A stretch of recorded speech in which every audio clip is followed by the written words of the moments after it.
नमस्कार दोस्तों, स्वागत है आपका मेरे इस YouTube channel study with Anshul में। दोस्तों, हमारे लेखपाल पटवारी वाले बैच में आज लूसेंट जी के वन लाइनर की प्रागैतिहासिक काल की सीरीज़ है। इस क्लास में हम लोग प्रागैतिहासिक काल तथा सिंधु घाटी सभ्यता इन दो टॉपिक्स को कवर कर लेंगे। ठीक है, तो शुरू करते हैं। हमारा आज का पहला क्वेश्चन है, जिस काल में मनुष्य ने घटनाओं का कोई लिखित विवरण उद्धृत नहीं किया है उसे क्या कहते हैं? प्रागैतिहासिक काल कहते हैं। ठीक है, तो प्राग काल जो है तीन प्रकार के होते हैं, आप लोगों को पता ही होगा। प्रागैतिहासिक काल, आद्यैतिहासिक काल और इतिहास। ठीक है, प्रागैतिहासिक काल में क्या होता है, जब मानव ने कोई लिखित विवरण उपलब्ध नहीं करा है, नहीं किया है, तो उसे हम क्या कहते हैं? प्रागैतिहासिक काल कहते हैं। ठीक है, और दूसरा है, अगर आपके पास लेख उपलब्ध हैं लेकिन उसको पढ़ा नहीं जा सका है तो उसको क्या कहते हैं? आद्यैतिहासिक काल कहते हैं। और जब आपका लिखित विवरण उपलब्ध है तो उसको हम क्या कहते हैं? ऐतिहासिक काल कहते हैं। ठीक है, तो पहला क्वेश्चन यही है कि लिखित विवरण उद्धृत नहीं है तो उसे हम क्या कहते हैं? प्रागैतिहासिक काल कहते हैं। नेक्स्ट क्वेश्चन है, मानव विकास के उस काल को जिसका विवरण उपलब्ध है उसे क्या कहते हैं? उसे कहते हैं ऐतिहासिक काल। ये थोड़ा थोड़ा सा गलत लिख दिया, इतिहास नहीं होगा, इसको कहेंगे ऐतिहासिक काल। क्या कहेंगे? ऐतिहासिक काल। नेक्स्ट क्वेश्चन है, जिस काल में लेखन कला के प्रचलन के बाद उपलब्ध लेख पढ़े नहीं जा सके हैं उस काल को क्या कहते हैं? उस काल को आद्य ऐतिहासिक काल कहते हैं। वेरी गुड क्वेश्चन, तीनों कालों के बारे में आप लोगों को पता चल गया। नेक्स्ट क्वेश्चन है, ज्ञानी मानव होमोसेपियंस का प्रवेश इस धरती पर कब हुआ था? बहुत बढ़िया क्वेश्चन है, 30 या 40,000 वर्ष पूर्व। ठीक है, नेक्स्ट क्वेश्चन है, पुरापाषाण युग की जीविका का आधार, मुख्य आधार क्या है? देखिए, लूसेंट की बुक में इतना डीपली दिया नहीं है ये सब चीज़ें। पुरापाषाण, इसमें जो तीन भाग होते हैं, पुरापाषाण काल, मध्य पाषाण काल और पुरापाषाण काल, मध्य पाषाण काल और नव पाषाण काल। ठीक है, तो इसके बीच बीच के जो फैक्ट्स हैं वो दे रखे हैं कि पुरापाषाण युग में क्या चीज़ प्रसिद्ध थी, नव पाषाण युग में क्या चीज़ प्रसिद्ध थी, और आपके जो हमारे मध्य पाषाण काल है उसमें क्या चीज़ प्रसिद्ध थी, और नव पाषाण काल में क्या चीज़ प्रसिद्ध थी। ठीक है, तो उन क्वेश्चंस को नोट करेंगे। इसके बाद जब हम नेक्स्ट बुक करेंगे, जो हम किरण पब्लिकेशन या महेश वर्णवाल की एनसीईआरटी की बुक करेंगे, तो उसमें आपको लोगों को सीधे डिटेल में बताया जाएगा कि कौन से इलाके से क्या मिला था, सारी चीज़ें। ठीक है, तो शुरू करते हैं। पूरा पाषाण युग की जीविका का मुख्य आधार क्या था? तो सीधी सी बात है, जब मानव बहुत पुराना था, जब नया नया पैदा ही हुआ था, तो उस समय क्या होता था? शिकार। उसके पास बुद्धि मतलब इस इतनी बुद्धि का डेवलपमेंट नहीं था, तो वो केवल क्या करता था? शिकार करता था। ठीक है, नेक्स्ट है, आग का आविष्कार कब हुआ? तो आग का आविष्कार कब हुआ? पुरापाषाण काल में। ठीक है, आग का आविष्कार भी कब हो गया था? पुरापाषाण काल में ही उसने आग का आविष्कार कर लिया था। आपको याद होगा, दो पत्थरों को टकरा के उसको, एक बार उसने दो पत्थरों को ऐसे ही टकराया, तो दो पत्थरों को टकराने से चिंगारी उत्पन्न हुई। उसी से उसको नॉलेज हो गई कि हाँ, इस दुनिया में आग का भी क्या है? अस्तित्व है। नेक्स्ट है, पहिए का आविष्कार कब हुआ? देखिए, पहिए का आविष्कार उसने नवपाषाण काल में किया है। ठीक है, पहिए का आविष्कार क्या किया है? नवपाषाण काल में किया है उसने। नेक्स्ट है, मनुष्य में स्थायी निवास की प्रवृत्ति, ये भी नवपाषाण काल में ही है। ठीक है, जो नई नई चीज़ें हुई हैं वो नवपाषाण काल में हुई है। एक तरह से उन दिनों का वो आधुनिक युग होगा, नवपाषाण काल। जितने भी उसने आविष्कार किए सब नवपाषाण काल में किए। नेक्स्ट है, सबसे पहले मनुष्य ने पालतू किसे बनाया? ठीक है, पालतू जानवर कुत्ते को बनाया सबसे पहले। मनुष्य ने सर्वप्रथम धातु का उपयोग किया, कौन सी धातु का उपयोग किया? तांबे का। नेक्स्ट है, मनुष्य द्वारा सर्वप्रथम बनाया गया औजार, औजार मिला कुल्हाड़ी। और कुल्हाड़ी को सबसे पहले कहाँ से प्राप्त किया गया? कुल्हाड़ी को सबसे पहले प्राप्त किया गया अतिरप्पक्कम से। ठीक है, अतिरप्पक्कम से, शायद ये तमिलनाडु में है, मैं देख लूँगा एक बार। ठीक है, मैं आपको देख कर बता दूंगा। इट में, ठीक है, कुल्हाड़ी का प्राप्ति स्थल क्या है? अतिरंपकम। नेक्स्ट क्वेश्चन है, कृषि का आविष्कार। देखिए, मैंने कहा था सारे आविष्कार जो हैं वो नवपाषाण काल में ही हुए हैं, तो कृषि का आविष्कार कब हुआ है? नवपाषाण काल में हुआ है। नेक्स्ट क्वेश्चन, अन्न उत्पादक स्थल मेहरगढ़, अन्न उत्पादक स्थल कौन सा प्राप्त हुआ है? वो मेहरगढ़ से प्राप्त हुआ है, अन्न उत्पादक स्थल। नेक्स्ट क्वेश्चन है, कृषि के लिए अपनाई गई प्रमुख फसल, ये क्या है? गेहूँ। कृषि के लिए अपनाई गई प्रमुख फसल कौन सी है? गेहूँ। लेकिन मानव द्वारा सर्वप्रथम प्रमुख प्रयुक्त अनाज ये है चावल। याद रखिएगा, दोनों अलग अलग क्वेश्चन है, क्योंकि ट्रिपल एस सी इन्हीं क्वेश्चन में घुमा देगा आप लोगों को कि कृषि के लिए अपनाई गई प्रमुख फसल जो है वो गेहूँ है, लेकिन मानव द्वारा सर्वप्रथम प्रयुक्त अनाज क्या है? चावल है। नेक्स्ट क्वेश्चन है, कृषि का प्रथम उदाहरण कहाँ से प्राप्त हुआ? ये भी मेहरगढ़ से प्राप्त हुआ है। कृषि का प्रथम उदाहरण कहाँ से प्राप्त हुआ है? मेहरगढ़ से। नेक्स्ट है, चावल के प्राचीनतम साक्ष्य कहाँ से मिले हैं? ये कोल्डी हवा से मिले हैं। चावल के प्राचीनतम साक्ष्य कहाँ से मिले हैं? कोल्डी हवा से। नेक्स्ट क्वेश्चन है, एक भारतीय पुरापाषाण कलाकृति की खोज कहाँ से हुई? ये पल्लवरम में हुई है। ठीक है, प्रथम भारतीय पुरापाषाण कलाकृति की खोज कहाँ हुई? पल्लवरम में। नेक्स्ट क्वेश्चन है, 1863 में सबसे पहले भारत के पुरापाषाणकालीन औजारों की खोज की। ठीक है, तो बहुत बढ़िया है। ये तो आप लोगों सबको याद होगा कि 1863 में किस व्यक्ति ने भारत में पुरापाषाण युग के औजारों की खोज की? ये तो रॉबर्ट ब्रूसफोर्ड। ठीक है, भारत का सबसे प्राचीन नगर कौन सा है? ये है मोहनजोदड़ो। वेरी गुड, बहुत बढ़िया क्वेश्चन है। भारत का सबसे प्राचीन नगर मोहनजोदड़ो। नेक्स्ट है, मोहनजोदड़ो का अर्थ क्या है? मोहनजोदड़ो का अर्थ है मृतकों का टीला। नेक्स्ट है, भारत में पाया जाने वाला एकमात्र मानवाब कवि कौन सा है? असम का श्वेत भ्रू कवि। ठीक है, श्वेत भ्रू कवि ये मानवाब कवि है।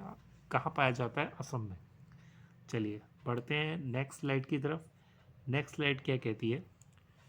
नेक्स्ट स्लाइड, मनुष्य संबंधी प्रथम प्रमाण कहाँ मिलता है? ये मिलता है आपका नर्मदा घाटी में। ठीक है, भारतीय नागरिक सेवा के अधिकारी जिन्होंने प्रथम बार वैज्ञानिक आधार पर भारतीय जनसंख्या की प्रजाति विविधीकरण किया था, इसको कहते हैं रिजले। क्या कहते हैं? रिजले। तो चलिए, ये क्वेश्चन तो आप लोगों के हो गए कंप्लीट। ये थे हमारे किसके? प्रागैतिहासिक काल के सारे क्वेश्चन। आप लोग इन क्वेश्चंस को नोट कर सकते हैं। ये बहुत ही वेरी इंपॉर्टेंट क्वेश्चन है। कभी कभी सीधे सीधे क्वेश्चन पूछे जाते हैं कि कल्हाड़ी का प्राप्ति स्थल कहाँ पर है, कृषि का आविष्कार कब हुआ। अभी तो ये हम लोग केवल लूसेंट पढ़ रहे हैं, तो मैं इतने क्वेश्चन दे रहा हूँ आप लोगों को। जब मैं आप लोगों को परीक्षावाणी से रिलेटेड हिस्ट्री कराऊंगा, जब मैं आप लोगों को क्या कहते हैं, किरण पब्लिकेशन रिलेटेड हिस्ट्री कराऊंगा, तो कोई भी मुझसे ये नहीं बोलेगा कि ये क्वेश्चन पहले पढ़ चुके हैं। ठीक है, हम लोग उन क्वेश्चंस को बार बार करने के बहाने ढूंढ रहे हैं। ठीक है, ताकि हम लोग क्या कर सकें, उन क्वेश्चंस को रट सकें बढ़िया तरीके से। ठीक है, हमें मॉडर्न हिस्ट्री बढ़िया तरह से रटनी है, हमें हमें हिस्ट्री पूरी अच्छे से रटनी है, हमें सारे सब्जेक्ट बढ़िया तरह से रटने हैं। ठीक है, तो चलिए शुरू करते हैं अपना अगला स्लाइड। अगली स्लाइड में हमारे सिंधु घाटी सभ्यता चैप्टर नंबर 3 शुरू हो रहा है। ठीक है, चैनल को लाइक शेयर सब्सक्राइब जरूर कर देंगे जो भी इस समय चैनल को देख रहे हैं। ठीक है, और अगर आप नए हैं तब भी आप चैनल को लाइक शेयर सब्सक्राइब जरूर कीजिए, क्योंकि इस तरह के वन लाइनर आपको कहीं नहीं मिलेंगे जो इतने हैंड रिटन नोट्स में आप लोगों को दिए जा रहे हैं। ठीक है, क्योंकि अगर मैं चाहूँ तो टाइपिंग करके भी दे सकता हूँ, लेकिन टाइपिंग करने में दिक्कत ये आती है कि टाइपिंग करने में आप लोगों को कंटेंट एक दिन में इतना सारा नहीं मिल पाएगा। जो 60-70 क्वेश्चन आप लोगों को 20-25-30 मिनट में करा दिए जाते हैं, उसमें आप लोगों को इतना समय नहीं मिल पाएगा। हम मुश्किल से 40-50 टाइप करा पाएंगे एक दिन में, और एक दिन में 50-60-70 भी टाइप करा दिए तो उसमें आपको इतना बेनिफिट होगा नहीं। इसमें तो मैं आप लोगों को अभी मैं इतने दे रहा हूँ, कल मैं क्या पता 100 क्वेश्चन भी दे सकता हूँ, आपको 150 क्वेश्चन भी दे सकता हूँ। कोई वो नहीं है। समय के साथ हम लोग धीरे धीरे आगे बढ़ेंगे तो हम हर चीज़ कवर कर लेंगे। और सीधी सी बात है, जब आपको इतनी बढ़िया चीज़ में आप हर चीज़ मिल रही है तो आपको टाइपिंग की कोई ज़रूरत होनी नहीं चाहिए। ठीक है, चलिए शुरू करते हैं। पहला क्वेश्चन है, सिंधु घाटी सभ्यता की सर्वमान्य तिथि कौन सी है? ठीक है, तो सर्वमान्य तिथि जो है वो है 2400 ईसा पूर्व से 1700 ईसा पूर्व। कैसी किसी किताब में 2350 ईसा पूर्व से 1700 ईसा पूर्व भी दिया हुआ है। ठीक है, तो इसमें जो लूसेंट का स्रोत है वो तो हिमा कुछ लिखा है नीचे से उन्होंने कुछ इंडियन गजेटियर करके कुछ लिखा हुआ है इंडियन गजेटियर के अनुसार। तो इंडियन गजेटियर के अनुसार ये 2400 से 1700 ईसा पूर्व तक का क्या है हमारे पास? सिंधु घाटी सभ्यता का सर्वमान्य तिथि है। ठीक है, नेक्स्ट क्वेश्चन है, सिंधु सभ्यता की खोज की, ठीक है, राय बहादुर दयाराम साहनी। ठीक है, राय बहादुर दयाराम साहनी कब की थी? आप लोग ये कमेंट बॉक्स में मुझे बता देंगे। सिंधु सभ्यता कैसी सभ्यता थी? ठीक है, तो कैसी थी? कांस्य युगीन सभ्यता थी। ठीक है, सिंधु सभ्यता कैसी सभ्यता थी? कांस्य युगीन सभ्यता। सिंधु सभ्यता के मुख्य निवासी सीधी सी बात है भूमध्य सागरीय और द्रविड़। ठीक है, भूमध्य सागरीय और द्रविड़।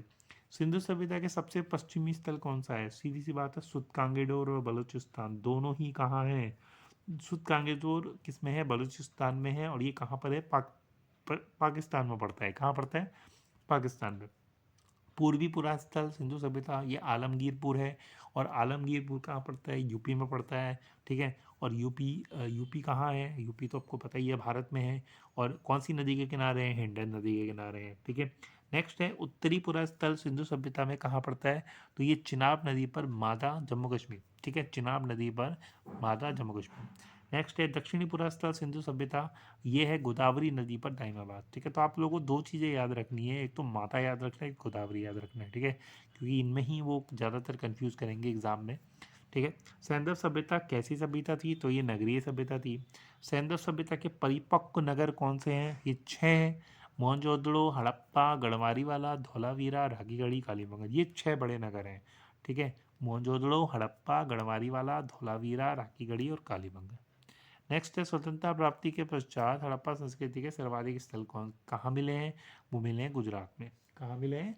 गुजरात। नेक्स्ट क्वेश्चन है सिंधु सभ्यता के बंदरगाह, सभी जानते हैं लोथल और सुरकोदता दोनों ही गुजरात में है।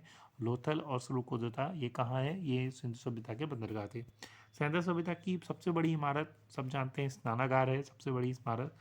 और सिंधु सभ्यता के अग्निकुंड कहाँ से प्राप्त हुए? ये लोथल और कालीबंगा से। लोथल आप जानते हैं गुजरात में है, और कालीबंगन कहाँ है? कहाँ है कालीबंगन? कालीबंगन है आपका राजस्थान में, ठीक है। कालीबंगन आपने सुना होगा, कालीबंगन मतलब काले रंग की चूड़ियाँ। नेक्स्ट है एक शील पर 3 मुख वाले देवता की मूर्ति, ये कहाँ है? एक शील पर 3 मुख वाले देवता की मूर्ति, ये मोहनजोदड़ो से प्राप्त हुई है। नर्तकी की कांस्य मूर्ति कहाँ से प्राप्त हुई है? ये भी मोहनजोदड़ो, कभी कभी ये क्वेश्चन सीधे पूछ लेता है कि नर्तकी की कांस्य मूर्ति कहाँ से प्राप्त हुई है? ये मोहनजोदड़ो से प्राप्त हुई है। मन के बनाने के कारखाने, ये लोथल और चन्नूदड़ो से, ठीक है, लोथल से और कहाँ से? चन्नूदड़ो से। नेक्स्ट है सिंधु सभ्यता की लिपि, ये है भाव चित्रात्मक, ठीक है। भाव चित्रात्मक एक सर्पिलाकार लिपि होती है, सर्पिलाकार जानते हैं आप लोग, सर्प जैसी, ठीक है। तो भाव चित्रात्मक लिपि लिखी जाती है, ये कहाँ से लिखी जाती है? दाईं से बाईं लिखी जाती है। पहले ये दाईं से बाईं लिखी जाती है, फिर ये बाईं से दाईं लिखी जाती है, फिर दाईं से बाईं लिखी जाती है, ठीक है। नेक्स्ट है नगरों में घरों के विन्यास के लिए जो पद्धति है वो क्या है? इसे कहते हैं हम ग्रिड पद्धति, ठीक है। ये सिंधु सभ्यता में होती थी ग्रिड पद्धति। चलिए, ये तो हो गई स्लाइड। अगली स्लाइड की तरफ बढ़ते हैं। अगली स्लाइड में है सिंधु सभ्यता की मुख्य फसल। तो जीत सीधी सी बात है, सिंधु सभ्यता की मुख्य फसल गेहूं व जौ है। सैंधववासी मिठास के लिए क्या प्रयोग करते थे? सैंधववासी मिठास के लिए प्रयोग करते थे शहद। मिट्टी से बने हल का प्रयोग प्रमाण, ये कहाँ मिला है? ये वनमाली मिला है। वनमाली में मिट्टी से बने हल का प्रयोग प्रमाण कहाँ से मिला है? वनमाली से। रंगपुर और लोथल से क्या मिले हैं? चावल के दाने मिले हैं, ठीक है। ये सारे क्वेश्चन आप लोग एग्जाम पॉइंट ऑफ व्यू से ही निकाल सकते हैं, बहुत आसान आसान क्वेश्चन है, ज़रा डीप नहीं जा रहे हैं, ठीक है, इस किताब में। नहीं तो और किताबों में अगर आप देखेंगे, अगर मान लीजिए आर एस शर्मा देखेंगे इसकी हिस्ट्री की, तो इन्होंने काफ़ी इन्फॉर्मेशन दी है उसमें। मैं आप लोगों को अगर ये जब बेसिक्स बुक्स कंप्लीट करा दूंगा तो मैं आप लोगों को वो बड़ी बड़ी बुक्स जो है महेश बर्णवाल, लक्ष्मीकांत, सारी चीज़ें आप लोगों को करवाऊँगा, ताकि आप लोग जीएस में एक बढ़िया स्कोर कर सकें, ठीक है। चलिए, चावल का प्रथम साक्ष्य लोथल, ठीक है। घोड़े के अस्थि पंजर कहाँ से मिले हैं? सुरकोदता, कालीबंगन और लोथल। घोड़े के अस्थि पंजर कहाँ से मिले हैं? सुरकोदता, कालीबंगन, लोथल। अजीब सी बात है कि जब मैंने पढ़ा है कि कहते हैं कि सैंधव घाटी के सभ्यता के लोग घोड़े से परिचित नहीं थे, है ना, ऐसा पढ़ा है मैंने, लेकिन घोड़े के अस्थि पंजर मिले हैं कहाँ से? सुरकोदता, कालीबंगन और लोथल से। तौल की इकाई का अनुपात 16 के अनुपात में था। और मेसोपोटामिया के अभिलेख में वर्णित मेलुहा शब्द से अभिप्राय क्या है? सिंधु सभ्यता है। नेक्स्ट है हड़प्पा संस्कृति का शासन किनके हाथों में था? ये वणिक वर्ग के हाथों में था। और हड़प्पा मोहनजोदड़ो को विस्तृत साम्राज्य की जुड़वा राजधानी कहा था पिगट ने। किसने कहा था? पिगट ने। नेक्स्ट क्वेश्चन है सिंधु सभ्यता के लोग किसको उर्वरता की देवी मानते थे? ये भूमि को मानते थे, ये मैंने काट दिया, गलत गलत लिख दिया था। भूमि को मानते थे, किस में? उर्वरता की देवी मानते थे।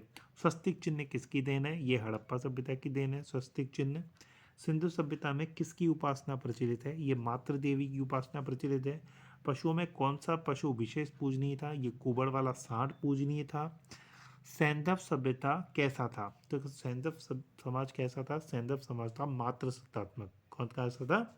मातृ सत्तात्मक। नेक्स्ट क्वेश्चन है, सिंधु घाटी के लोग परिचित नहीं थे, किससे परिचित नहीं थे? तलवार से परिचित नहीं थे, याद कीजिएगा। सिंधु घाटी के लोग किससे परिचित नहीं थे? तलवार। क्वेश्चन दे देगा किससे परिचित नहीं थे? तलवार से, हाथी से, गैंडे से, है ना। इस तरह से 4-5 ऑप्शन दे देगा, आप लोग वहीं पे कंफ्यूज हो जाएंगे। तो हम सीधी सीधी सी बात है कि सिंधु घाटी के लोग परिचित नहीं थे, किससे परिचित नहीं थे? तलवार से। नेक्स्ट क्वेश्चन है, कालीबंगन का अर्थ, मैंने आपको को पहले ही बता दिया, कालीबंगन का अर्थ क्या होता है? काली चूड़ियाँ। और ये कालीबंगन कहाँ है? घग्गर नदी के किनारे, राजस्थान में। ठीक है। पर्दा प्रथा प्रचलित थी, पर्दा प्रथा कहाँ प्रचलित थी? सैंधव सभ्यता में। वैश्यावृत्ति भी सैंधव सभ्यता में ही प्रचलित थी।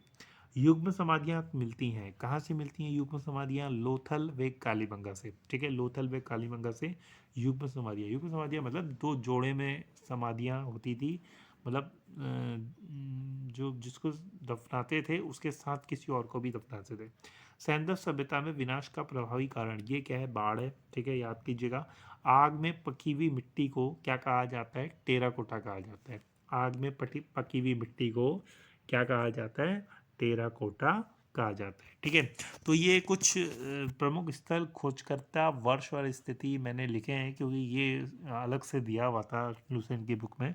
इनमें से भी क्वेश्चन कभी कभार बन जाते हैं, लेकिन मैंने कुछ मेन ही लिखे हैं जो एग्ज़ाम में आने की पूरी ताकत रखते हैं। ठीक है, तो हमारे पास पहला जो पार्ट है वो है हड़प्पा। हड़प्पा जो है रावी नदी के किनारे है। ठीक है, और इसके खोजकर्ता कौन है? दयाराम साहनी, माधव स्वरूप वत्स।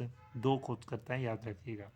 1921 में इसकी खोज हुई थी और पाकिस्तान के मोंटगोमरी जिले में ये अवस्थित है। ठीक है, नेक्स्ट क्वेश्चन है मोहनजोदड़ो। मोहनजोदड़ो याद रखिएगा सिंधु नदी के किनारे। अभी तो सिंधु नदी के, अब ये पाकिस्तान वाले चल रहे हैं, जो 3 पहले हैं ये पाकिस्तान के हैं, हड़प्पा, मोहनजोदड़ो, चंदूगढ़। सिंधु नदी के किनारे इसकी जो खोज की है वो राखालदास बनर्जी ने करी है। 1922 में इसकी खोज हुई है और पाकिस्तान सिंध प्रांत क्या है आपका, इसका वो है। तो ध्यान रखिएगा, हड़प्पा जो है हमारी, हड़प्पा वो पाकिस्तान मोंटगोमरी ज़िले में है, मोंटगोमरी ज़िले में। और मोहनजोदड़ो जो है वो है पाकिस्तान सिंध प्रांत में। ठीक है, चलिए नेक्स्ट क्वेश्चन है चन्नूदड़ो। चन्नूदड़ो जो है वो सिंधु नदी के किनारे है और इसके जो खोज करते हैं वो गोपाल मजुमदार है।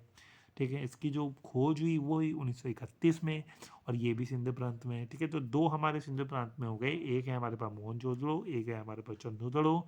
मोहनजोदड़ो की खोज 1900 कितने में हुई? 1922 में हुई। और चन्नूदड़ो की खोज क्या हुई? 1931 में हुई। ये भी क्या है? सिंध प्रांत में। नेक्स्ट क्वेश्चन है कालीबंगन। कालीबंगन जो है हमारे पास वो है घग्गर नदी के किनारे। बीबी लाल और बीके थावर कालीबंगन को खोजने वाले क्या थे? खोजकर्ता थे।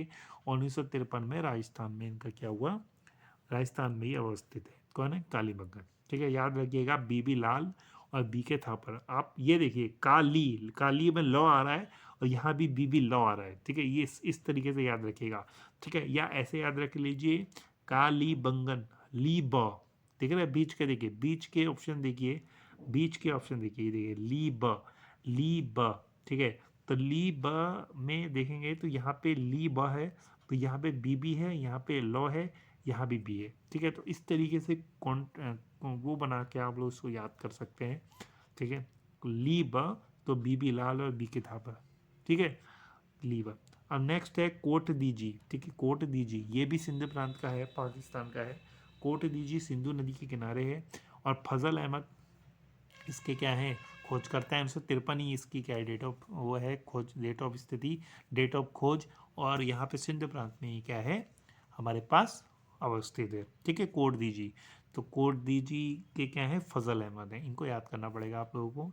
तो ठीक है, तो हड़प्पा के दयाराम साहनी, मोहनजोदड़ो के राखालदास बनर्जी। ठीक है, ठीक है, मोहनजोदड़ो के राखालदास बनर्जी, चन्नूदड़ो के गोपाल मजूमदार। ठीक है, क्या हो रहा है ये? चन्नूदड़ो के क्या?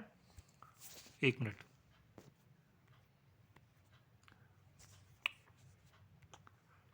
एक मिनट दीजिएगा ज़रा।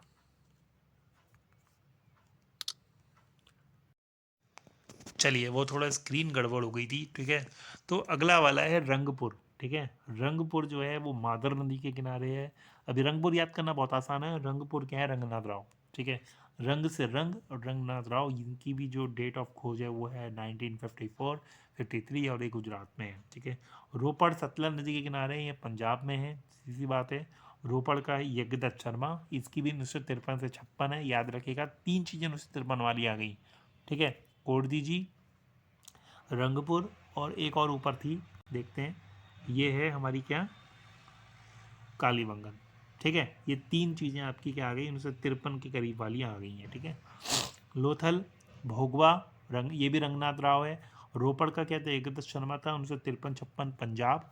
और लोथल भोगवा नदी के किनारे हैं, रंगनाथ राव 1955 से 62 गुजरात।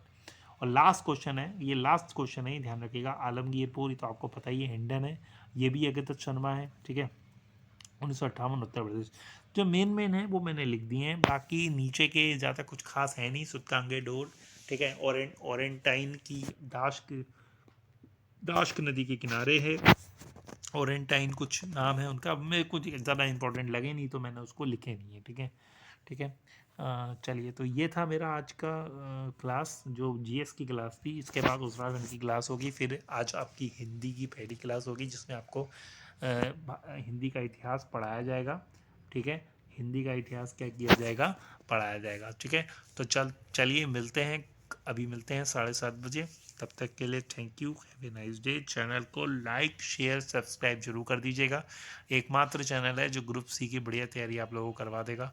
तो चैनल को स्प्रेड कीजिए, जितने ज़्यादा लोगों तक पहुंचा सकते हैं उतने ज़्यादा लोगों तक पहुंचाइए, ठीक है। Thank you, have a nice day, मिलते हैं 7:30 बजे उत्तराखंड जीएस के चैप्टर के साथ, थैंक यू।